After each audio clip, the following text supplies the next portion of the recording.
तो गाइज पढ़ोगे लिखोगे तो बनोगे नवाब और अब समय गंवाएं तो हो जाएगा परीक्षा खराब। इसी को देखते हुए आज हम लेकर आए हैं कक्षा 10 सामाजिक विज्ञान के 19 महा इम्पॉर्टेंट क्वेश्चन को, जो कि आपके एग्जाम में बार बार पूछे जाते हैं। और ये जो आपका क्वेश्चन है ये 6 नंबर में आता है और ये जो क्वेश्चन होंगे ये 2023 यूपी बोर्ड एग्जाम के लिए काफ़ी ज़्यादा इम्पॉर्टेंट क्वेश्चन होने वाले हैं। तो बिना किसी देरी के करते हैं वीडियो को स्टार्ट और चलते हैं हम अपने पहले नंबर क्वेश्चन की ओर।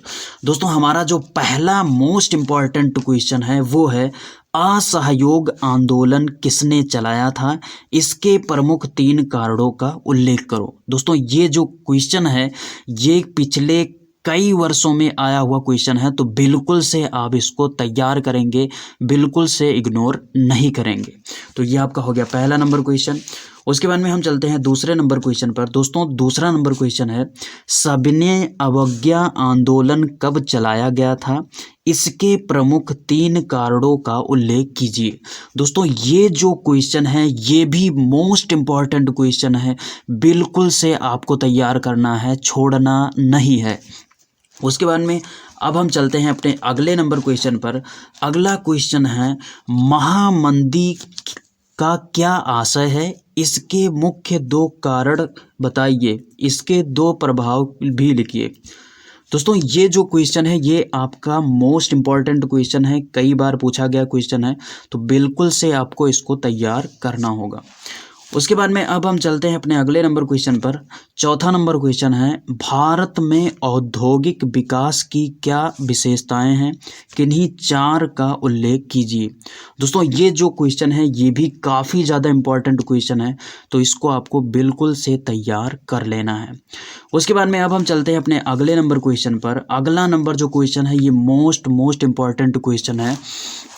ये क्वेश्चन कहता है भारतीय राष्ट्रीय कांग्रेस की स्थापना कब हुई थी, इसके उद्देश्य क्या थे। ये जो क्वेश्चन है ये कई बार पूछा गया क्वेश्चन है, मोस्ट इम्पॉर्टेंट क्वेश्चन है, तो बिल्कुल से आपको तैयार करना है, छोड़ना नहीं है। तो गाइज अब हम आ जाते हैं अपने अगले क्वेश्चन पर। अगला क्वेश्चन है भारत में लोकतंत्र की सफलता के लिए आवश्यक दशाओं का उल्लेख कीजिए।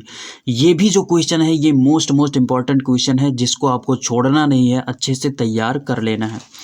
उसके बाद में अगले नंबर क्वेश्चन पर चलते हैं। अगला नंबर जो क्वेश्चन है इसको आप ध्यान से देखिएगा। लोकतांत्रिक शासन से आप क्या समझते हैं, इसकी किन्हीं 2 चुनौतियों को लिखिए। दोस्तों एक चीज़ आप यहाँ पर नोट कर लीजिए कि लोकतांत्रिक शासन, ये जो लोकतंत्र शब्द है आप मान लीजिए कि ये जहाँ लगा है मान लीजिए वो इम्पॉर्टेंट है, क्योंकि इससे रिलेटेड क्वेश्चन जो हैं वो आपके एग्जाम में कई बार पूछे गए, हर वर्ष पूछे जाते हैं। तो लोकतांत्रिक शासन के बारे में आप बहुत ही अच्छी तरीके से पढ़ लेना। इसके नियर अबाउट जितने भी क्वेश्चन बनते हैं उसको बहुत ही बेहतरीन तरीके से तैयार करना, क्योंकि ये प्रतिवर्ष पूछा जाने वाला क्वेश्चन है। उसके बाद में हम अगले नंबर क्वेश्चन पर चलते हैं। अगला नंबर क्वेश्चन कहता है जर्मनी की एकीकरण की प्रक्रिया के बारे में एक संक्षिप्त लेख लिखिए। ये जो क्वेश्चन है ये भी मोस्ट इम्पॉर्टेंट क्वेश्चन है, बिल्कुल से आपको तैयार कर लेना है, छोड़ना नहीं है। उसके बाद में अगला जो मोस्ट इम्पॉर्टेंट क्वेश्चन है वो है भारत छोड़ो आंदोलन पर एक संक्षिप्त टिप्पणी लिखिए। तो इसको भी आपको तैयार कर लेना है। अगर आप पिछले पेपर को उठाकर देखेंगे तो आप पाएंगे कि ये लगभग हर वर्ष पूछा जाने वाला क्वेश्चन है, तो बिल्कुल से आपको इसको छोड़ना नहीं है। दोस्तों हमारा अगला क्वेश्चन जो है वो है राजनैतिक दल का क्या तात्पर्य है, लोकतंत्र में राजनैतिक दलों की विभिन्न भूमिकाओं की विवेचना कीजिए।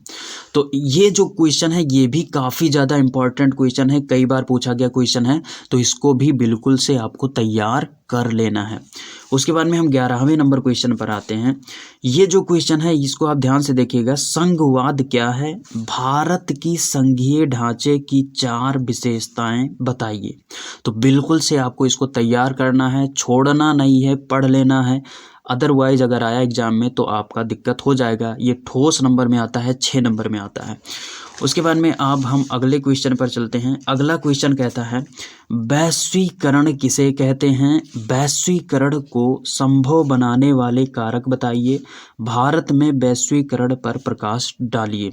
अब एक चीज़ यहाँ पर नोट कर लीजिए कि ये जो क्वेश्चन है ये मोस्ट इम्पॉर्टेंट क्वेश्चन है, क्योंकि ये आपका लगभग हर वर्ष पूछा जाने वाला क्वेश्चन है। तो बिल्कुल से आपको इग्नोर नहीं करना है, तैयार कर लेना है।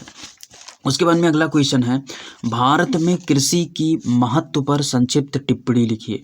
किसी भी अर्थव्यवस्था में कृषि का क्या महत्व होता है, लिखिए। तो इस चीज़ को भी आपको बहुत ही बेहतर ढंग से तैयार कर लेना है, क्योंकि ये भी आपका क्वेश्चन बार बार पूछा गया है। उसके बाद में अगला क्वेश्चन हमारा जो है वो है भारतीय मिट्टियों का वर्गीकरण विस्तार से कीजिए।